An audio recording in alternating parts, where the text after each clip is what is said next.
Coup d'État en Guinée-Bissau ce 26 novembre.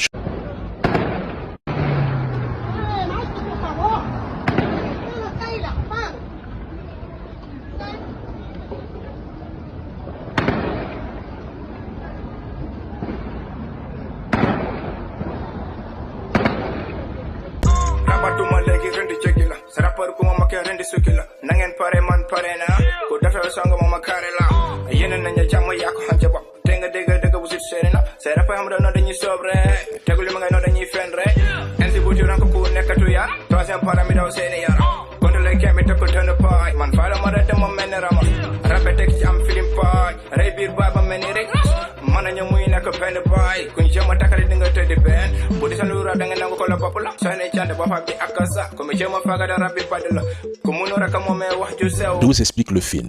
L'atmosphère à Bissau était électrique. Embalo Sissoko, confiant dans sa victoire, tenait des réunions au palais présidentiel pour consolider ses soutiens.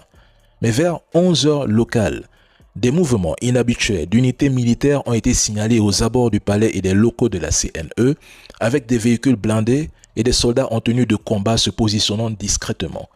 L'escalade s'est produite de manière fulgurante vers midi. Une faction de l'armée de terre menée par le chef d'état-major de l'armée de terre a lancé une opération éclair au palais présidentiel de Bissau, siège du pouvoir exécutif.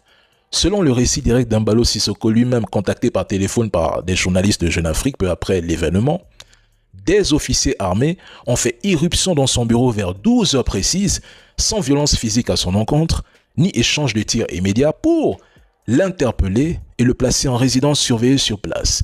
Simultanément, la même unité a procédé à l'arrestation de figures loyales au régime. Le chef d'état-major général des armées, son adjoint et le ministre de l'Intérieur, tous détenus dans des locaux militaires voisins pour haute trahison selon les militaires. C'est à ce moment que des tirs sporadiques ont retenti près du palais et des bâtiments de la CNE. En moins d'une heure, les militaires ont bouclé les accès stratégiques de Bissau. Aéroport, port, route vers le Sénégal et la Guinée-Conakry et médias d'État avec des patrouilles armées patrouillant les rues pour prévenir des contre-attaques des loyalistes ou des émeutes populaires, tandis que l'électricité a été coupée pour perturber les communications.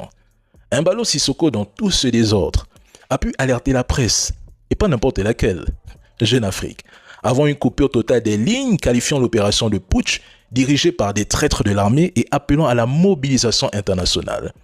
Vers 13 heures, les militaires contrôlaient de facto les institutions clés, isolant les opposants potentiels et gelant la proclamation électorale. Et le président Embalo, vous le disiez, ainsi que le chef d'état-major et le ministre de l'Intérieur sont aux armes.